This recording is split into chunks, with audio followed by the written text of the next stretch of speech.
Good afternoon, everyone. My name is Connie, and today I will be discussing the topic of my dissertation, Seismic Disaster Mitigation Strategies in Nepal, and my suggestions to adapt the way in which recovery is approached. Earthquakes don't kill people, bad buildings do.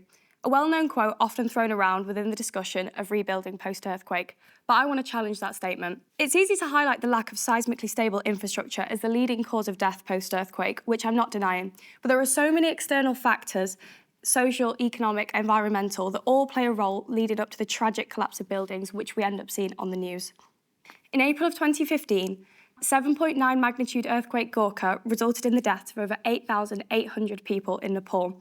500,000 homes were significantly damaged or destroyed, and 1,211 vital public health facilities were destroyed, making it the worst natural disaster Nepal has seen since 1934.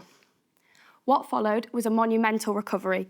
The initial relief effort saw a huge number of national and international organisations offering their help. These are the research methods I used in order to gain a better understanding of the failures and successes of the responses to earthquake Gorkha. To the left, you can see illustrations of vernacular homes in two contrasting regions of Nepal. Firstly, at the top is the flat and dry Terai region versus the hilly Kasaki region.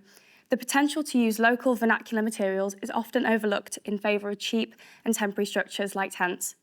The topic of social issues in Nepal is complex, and we don't really have time to go into that today. But in context of the earthquake relief, it's highly relevant to discuss the caste system, which divides people into social classes based on the family in which they're born into.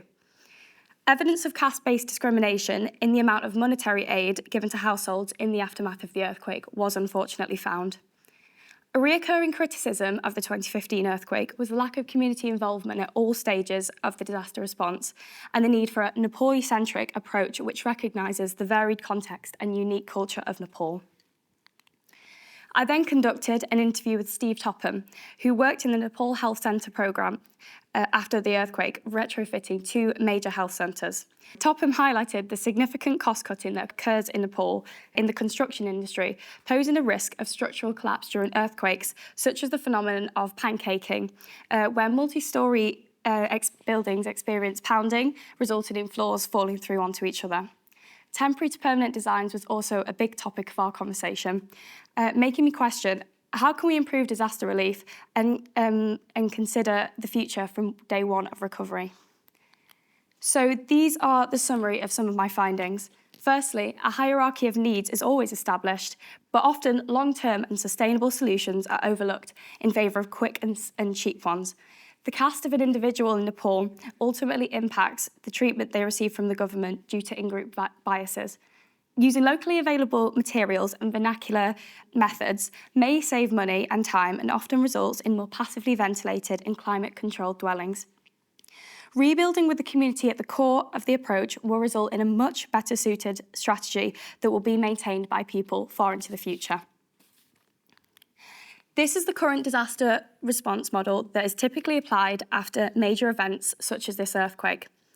In researching post-earthquake responses in Nepal specifically, I identified several flaws with this planning method, such as it's got a lack of consideration for future planning, it's a blanketed response, and it's not tailored to a specific region or even country.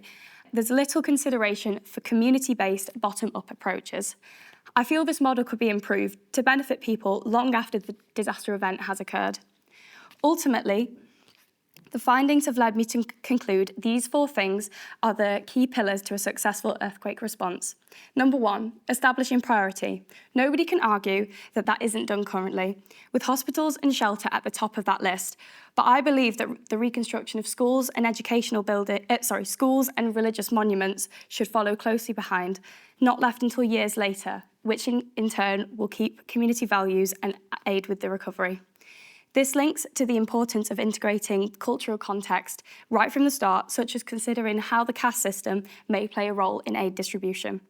Environmental factors are also a big consideration in Nepal, with dramatic environmental differences region to region. And finally, the materials and planning of the recovery must consider that a temporary shelter may become permanent, so why not cut out the middleman and think of this from the start? Build Up Nepal, pictured here, and similar organisations provide hope that in the future, people will be prepared and safe in their homes. Evidence from research proves the need for rebuilding initiatives to act in more of a bottom-up way, prioritising what locals actually need. The Nepali government has established the National Disaster Risk Reduction and Management Authority to ensure that Nepali people are educated to understand seismic risks and implement organised and strategic relief, rehabilitation and reconstruction. Thank you.